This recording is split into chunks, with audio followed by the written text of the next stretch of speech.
breaking news. The Russians have announced that they will be forming a gold-backed currency. Now, I don't know if they're going to announce this next month in August in South Africa, in Pretoria, but whether they do, in a month or in 2 years' time doesn't change how significant this is. So the BRICS countries, again, that's Brazil, Russia, India, China, South Africa, and now you might as well just call it BRICS Plus because you got 20 countries that want to join. And, we're talking about Saudi Arabia, Iran. I mean, Iran has is the second country with the largest proven natural gas reserves after Russia. Saudi Arabia and Iran, both tons of oil. I mean, the value that they bring, not just politically, but in terms of resources to BRICS, is enormous. Argentina, they've with Brazil, they're working on their own bilateral trade currency. But this is really, really big, and I've reiterated this, in the past because it warrants repeating. This is very bad for the dollar. Does that mean we should cry for the dollar? No, because unfortunately, the greenback has been weaponized. So we're no longer talking about a reserve currency here. This is a weapon. It's a tool for killing people with sanctions.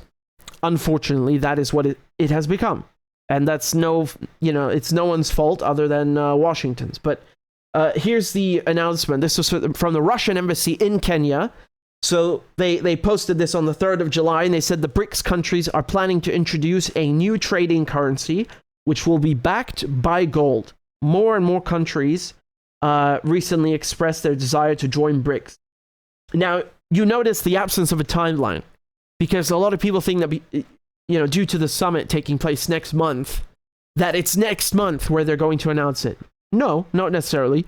Here, I'll show you, this is a clip from the Indian foreign minister, which, again, India is a BRICS country. Originally was BRIC, actually, and then South Africa was added as the latest member. He seems to say otherwise. Listen. Impacts your life. On what we will discuss at the BRICS meeting, that we'll have to see, because there are many other issues, but there is no idea of a BRICS currency, if I understood your point rightly. That currencies, to my mind, will remain very much a national issue for a long time to come. The impacts your life. On what we will discuss at the BRICS meeting, that we'll have to see, because there are many other issues, but there is no idea of a BRICS currency, if I understood your point rightly. That right, so he says regarding the BRICS summit, there are many other issues they have to discuss. So he's not saying outright that this will never happen. He seems to be saying, in regards to next month, that there's no talk of announcing a currency, and for a long time, they will deal with their own local currencies for the time being. Just to be very clear, no one is talking about something like the euro. Okay, I want to explain this properly. So this is a trade currency, a trading currency. Okay, so it doesn't mean that it's insignificant because they won't swap the rupee, for example, in India for the BRICS currency, or the renminbi for the BRICS currency. No, it's still very significant. But I don't want you to misunderstand and think that this is something where you walk into China or into India or South Africa and you're going to use the same currency to pay for everything.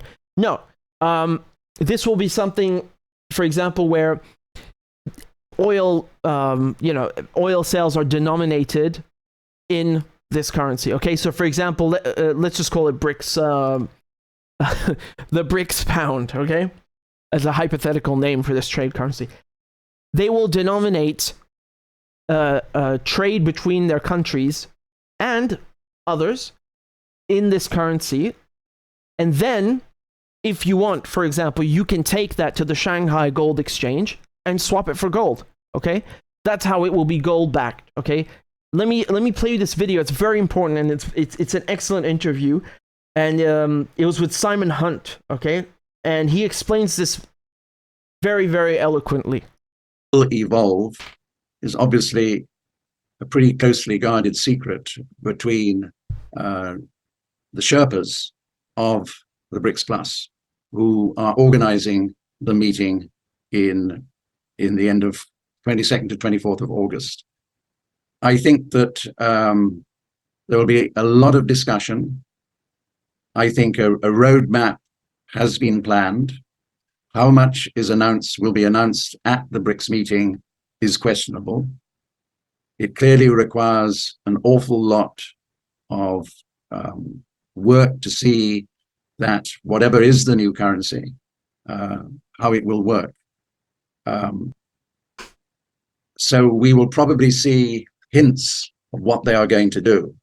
Now, the original idea was to link the currency to a basket of commodities that BRICS produces.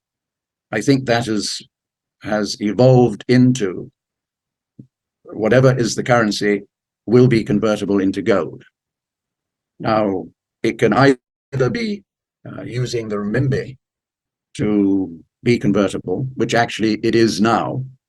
You can receive renminbi and you can convert the renminbi into gold through the Shanghai Gold Exchange, which since its inception has actually had a total of something like 25,000 tons moved through the exchange. An interesting aspect of this is how Russia and China treat their growing trade between the two countries. For instance, Russia is currently having a trade surplus of $23 billion odd dollars. Those dollars are held in a gold convertible account in China's central bank, the PBOC. I suspect, without knowing, that will be the template between China and the Gulf countries. What is also happening, as you mentioned, is that BRICS is using local currencies to settle trade balances. And that's being done through the BRICS bank, which is called the New Trade Bank. And they are building a reserve of local currencies, BRICS currencies. For instance, quite recently, they issued in the China bond market $1.2 trillion worth of panda bonds. So you can see that there's a very strong chosen path by BRICS to develop a new mechanism which will be against G7 countries. Right. So I didn't want to cut him off mid-sentence. When he says against G7 countries, he doesn't mean that they're going to war with the G7 or something. No, it just means that in significance, actually, the BRICS countries, they account for more global GDP than the G7, and the G7 are supposed to be, the big players. Not really. No. Janet Yellen, who's the head of the Treasury, which is, she's basically the sanctions, tsar. So she is in charge of putting sanctions and strangling and murdering people in other countries. Charming woman. She goes to China, and it's so weird because as soon as she gets up, she starts bowing. I thought people like her have AIDS when you occupy an office such as that you have aides who tell you the difference between Chinese and Japanese culture. I don't know why she's going around bowing to everybody, but it's really embarrassing. In any case, she's asked about this BRICS currency, and look at what she says. Shaw from Reuters. Thank you, Madam Secretary. The Russian government has announced that it will launch a BRICS currency in August, and I wonder if you had a chance to speak with the Chinese about that effort. You've spoken here and in other venues about not wanting to see any countries being forced to choose sides. This particular move would create essentially a parallel currency to the U.S. as the world's reserve currency. Can you that come up in your conversations? And you also talked about the head of the BOC. the Chinese government has not yet announced that he will be taking place. Is it your understanding that Pan will take over as central bank governor? Thank you. So on the currency issue, I just want to reiterate what I've said in the past, which is I think the United States can rest assured that the dollar is going to play the dominant role in international transactions, facilitating international transactions, and serving as a reserve currency in the years ahead. I don't see that role being threatened by any development, including the one that you've mentioned. I've said previously and would reiterate that because of the role of the dollar and its ability to enable us to implement sanctions, there certainly is motivation in countries around the world to find an alternative. But all the data of which I'm aware shows that the dollar is overwhelmingly close to 90% used in international transactions. And I don't think that there is an alternative that could possibly displace that for the foreseeable future.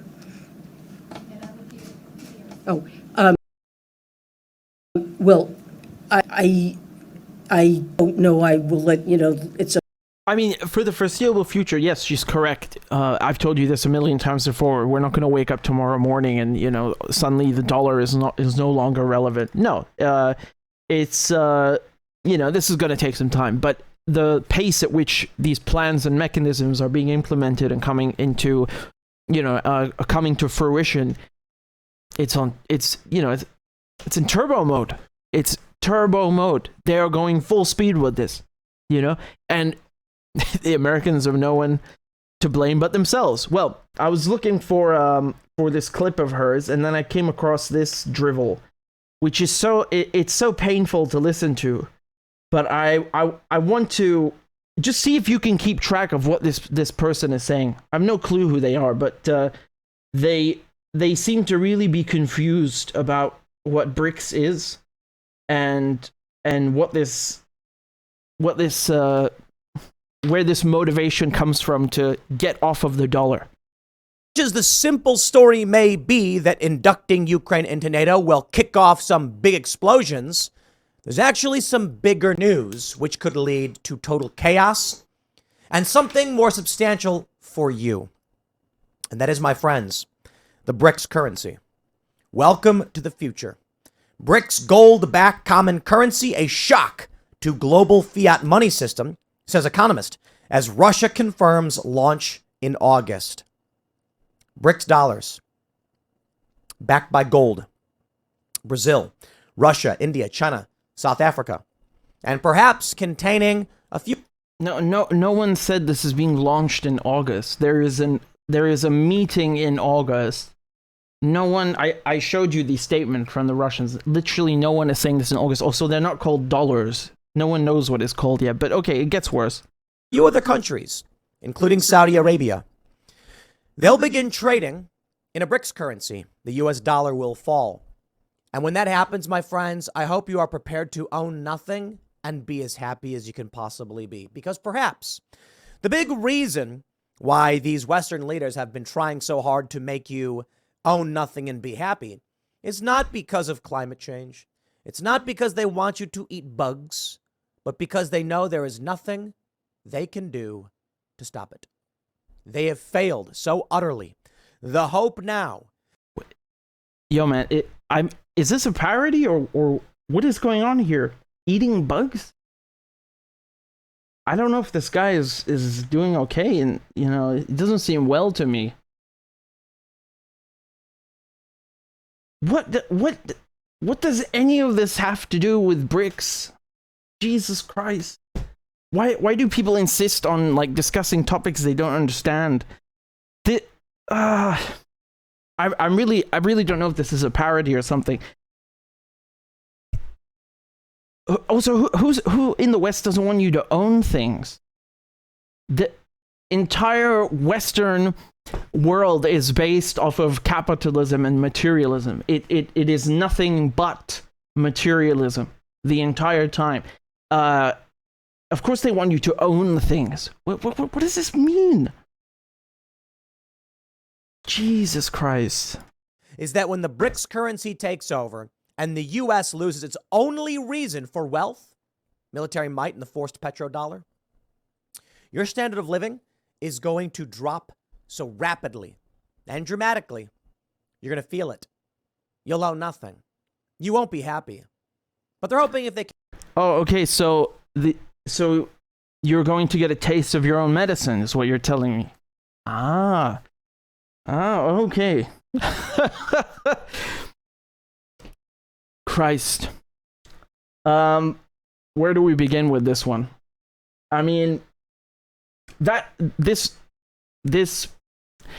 idea of not being able to buy or own anything, it's not just how people feel in sanctioned countries. It's you can't buy medicine. You know, you're a cancer patient. Sorry, this medicine doesn't exist because someone in the State Department and the Treasury they just want you to suffer for being, having the misfortune of randomly being born in Iran or Syria, sorry, we can't give you dialysis. The dialysis machine is broken and sanctions prevent us from buying a replacement part. But yeah, let's worry about Americans not being able to buy fucking cars or something. This makes it sound like BRICS is like, it's some kind of evil, consortium that's just planning on the demise of the American, the American dream. Like, they just want to have a trade currency so they can stick it to the United States. No, it's the United States that has been screwing countries and stealing their money. The BRICS countries are making their own trade based and gold-backed currency because the United States stole $300 billion from Russia last year. You don't get to steal $300 billion from Russia and have nobody notice. Countries, the ones that actually produce things instead of printing money and borrowing, are running. They are running like the wind to pull their money from foreign banks, and especially to get to trade in currencies other than the dollar. That is why the French, Total Energy, they have to make their first sale just in March recently in renminbi. They use Chinese yuan. Do you know how big that is? This is the largest energy company that the French have. This is why India is buying, by the way, more Russian oil than ever before. They're paying in rupees. The Chinese and the Russians, two largest countries in the world, right, in terms of size and population, they're settling their accounts. They're settling their trade in rubles and in renminbi. You know why? Because no one trusts the dollar, because the United States steals. This woman, Janet Yellen, she stole $300 billion from the Russians. This is money that Russia had put in foreign banks, and just weaponizing the dollar against people. So when you steal and you weaponize your currency against other nations, especially ones that actually produce things, they will run like the wind and they will find an alternative. This has nothing to do with eating bugs. It's this person, okay, in the head. I'm really, really concerned. Like, why do people talk about things they don't understand? This is so immature. It's stunning. It's staggering, really. And who the hell cares if America loses its might? America bullies countries. America steals from other countries. This is insane, It's nothing personal, it's just business. Right? That's what the mob say. It's nothing personal, it's just business. That's what it is with the BRICS. It's nothing personal, it's just business. All right? They don't like being stolen from and kicked around and bullied. And, China, for example, they get sanctioned for making good phones. Don't talk to me about, the Chinese are spying on you. Really? You forget what Google and Yahoo and Microsoft and AOL and Facebook, what they do? They don't spy on you? They don't put spyware in your phones and your laptops? Apple? The only reason they put sanctions on China is because they don't like competition. See, they're capitalists and you know, they want monopoly. Monopoly. That's what it's about. It's screw you. We own big tech. Even when we don't own and produce your stuff, we still want to own it. And quite literally, you know, Donald Trump said, if you don't sell TikTok to an American company, I will block it. You know, it's like highway robbery. You know, give this to me, or well, I'll just kick you out. You're banned, exiled. You know, in terms of apps.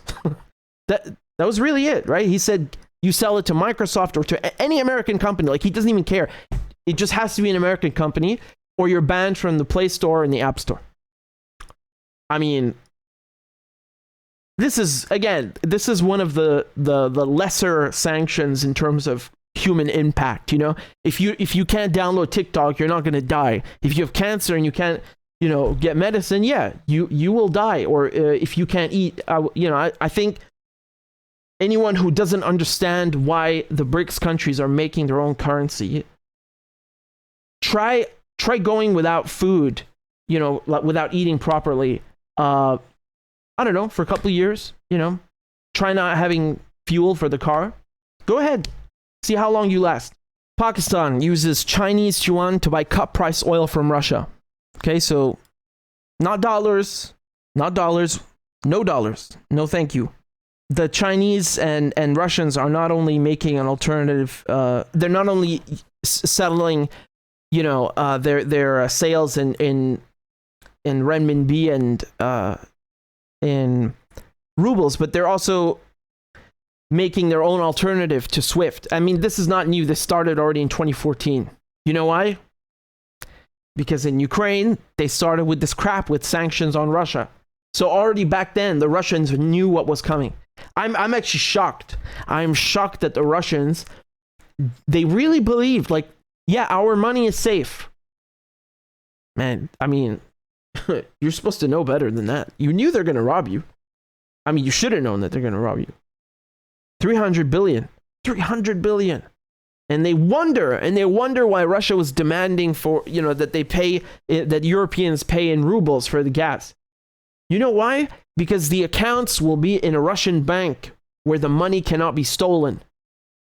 I mean, this is the least that they could ask for after what happened. Shameless thieves in the treasury and in Brussels, in the EU. Shameless thieves. I've never seen so much money stolen in one go. I mean, this is nuts. I really, again, I could be wrong here, but I think this must have been the biggest amount of foreign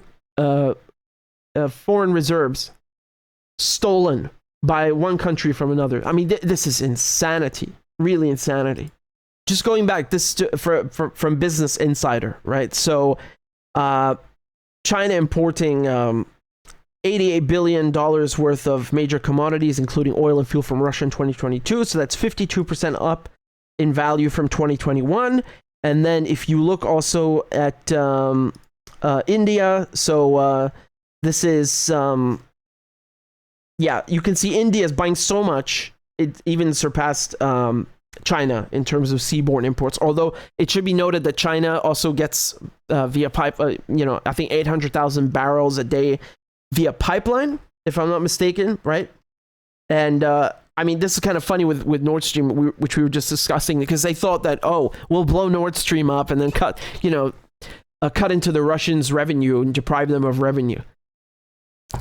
Can you read a map, you goddamn morons?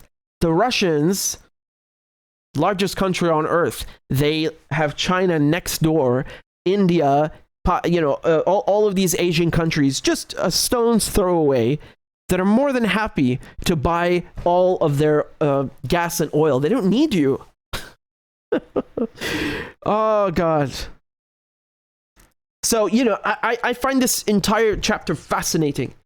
I know some people, they think the Ukraine war is happening in the battlefield and it's all, it's all about what town and village was taken. This is irrelevant compared to this. Irrelevant. This stuff, the alternative to SWIFT, right? The gold-backed currency, the increase in trade, bilateral trade between China and Russia, India and Russia, this is colossal. These are things that actually matter, that you can also quantify and measure. These things are colossal. And by the way, another thing you can quantify and measure, more and more countries are getting rid of their dollars. We were talking about foreign currency reserves, right? So if you're Russia, you're going to have your reserves, hopefully, diversified. You'll have some in pounds, British pounds, in sterling. You'll have some in euros, rubles, renminbi, rupees. Although the Russians, I think they said, have billions of rupees right now and don't know what to do with them just yet. They'll find something. And then, of course, dollars, right? That's the mistake the Russians made. And people are looking at that and running a mile in the other direction, or I should say maybe hundreds of kilometers in the other direction. Because they know that if they just piss off the wrong person in the United States or in EU, that their money is just going to vanish like that. No one is going to stand for that. Yeah, a single person wouldn't accept this, never mind a country. You are not playing with some country you can just push around. These days of screwing others around, it's gone too far. And I always used to joke and say this to myself, like one day the United States they're gonna sanction so many people that they will sanction themselves. And it literally happened. It's like blowback in many directions. I know it's easy to see the blowback from sanctions in higher gas prices, tell me right now in the comments, because I've asked you guys before. I want a little update from you, right? Tell me how much gas is or petrol around your end.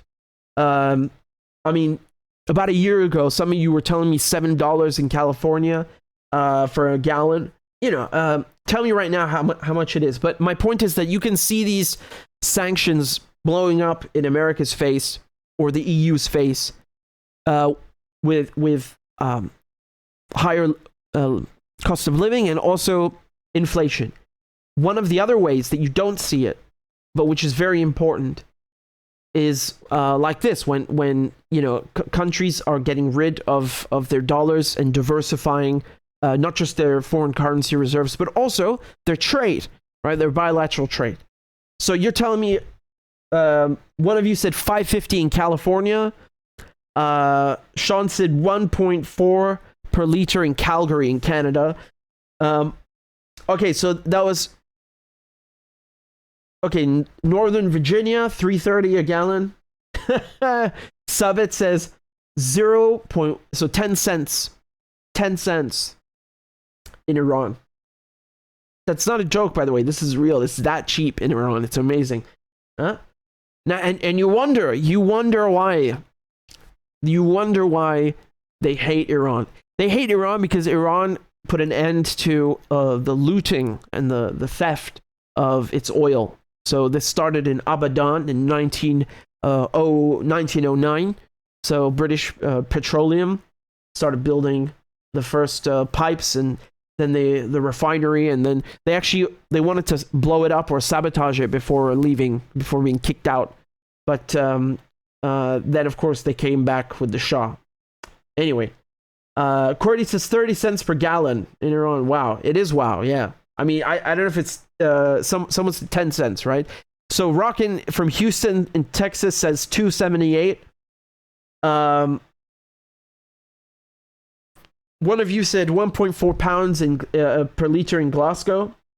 It's doing better than last year. It's doing better. This is a huge update about the BRICS gold-backed currency and just the fact that it's gold-backed. I mean, the United States with Bretton Woods, 1945. This is you really have to understand what happened at the end of World War II. Yes, the Nazis were defeated. Well, not the ones in Ukraine apparently, but the Nazis were defeated. Wonderful. But after that, at the same time, even before victory in Europe was achieved, you had a group of people, the capitalists in Washington and London, already planning a new architecture for the planet, for the world. Now, to say that they were well-intentioned is, that's a joke, just because they're not Nazis doesn't mean they're necessarily nice people. What they did is they had the dollar pegged to the gold standard, and that was until Nixon, and then I almost said petro yuan. It's coming very soon. I meant petrodollar, and the thing is, the United States weaponized this, right? So I mean, the United States can peg the dollar to acorns for all I care. The thing is that they weaponize the dollar against other people, right? So when you're using that to starve people, and remember, with sanctions, they make you think like, oh, sanctions, they're, right now, Assad cannot buy another swimming pool or something, or a chandelier, because he's sanctioned, that is ridiculous. The leaders, political leaders, especially heads of state in other countries, they are more or less insulated from sanctions. Their standard of living does not drop because they are sanctioned. Their people's standard of living does. And then the mentality behind this is that, well, if we make people angry and tired and starve, enough in this country, then they will rise up and get rid of that leader for us. And it never works. I mean, show me one example where this worked. It doesn't work. They sanctioned Iraq, and that was approved by the UN, which is disgusting, because they should, we should expect better from the UN.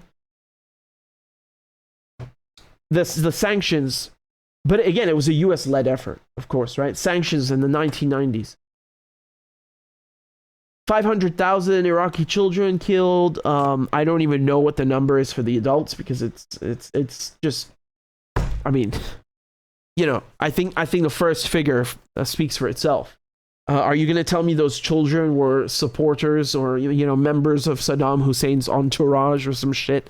The crap that they come up with, and he remained in power, by the way. So it's not like it achieved anything. These are things you can quantify, you can measure, you can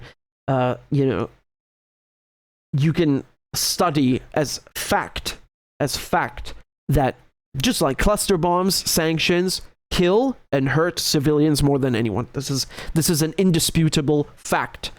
Nothing anyone says can change that, and people have had enough. It's really that simple. I think they should have had enough a long time ago. It shouldn't have taken for the United States to steal $300 billion from the Russians for them to like suddenly wake up. But again, it's a process that started before, but this was just simply the last straw, I think. I think that's it. And at least in the case of BRICS, these countries produce something. The United States does not produce anything. The United States likes to give handouts so it can control other countries like Egypt. It likes to control their food and they call it aid. No, it's a stick, that they hold over people. But compared to Brazil, Russia, India, China, South Africa, Saudi Arabia, Iran, Argentina, what does the United States produce? I mean, the African continent dwarfs Europe and the United States. Iran and Russia's gas and oil supplies, Venezuela's a supply of oil dwarfs what the Europeans and Americans have.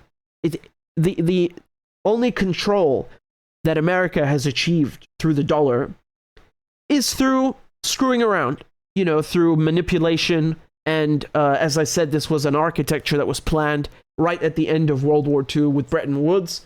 Although, again, these people knew that they were going to take control. And it's disgusting that they used the victory in Europe as the means to do that, because this should have ushered in something, of a better age. Instead, you have Cold War, And then, Iraq again, Syria, Libya, and then meanwhile, everything is happening in Palestine. It's an abusive system. It has to go. That's it.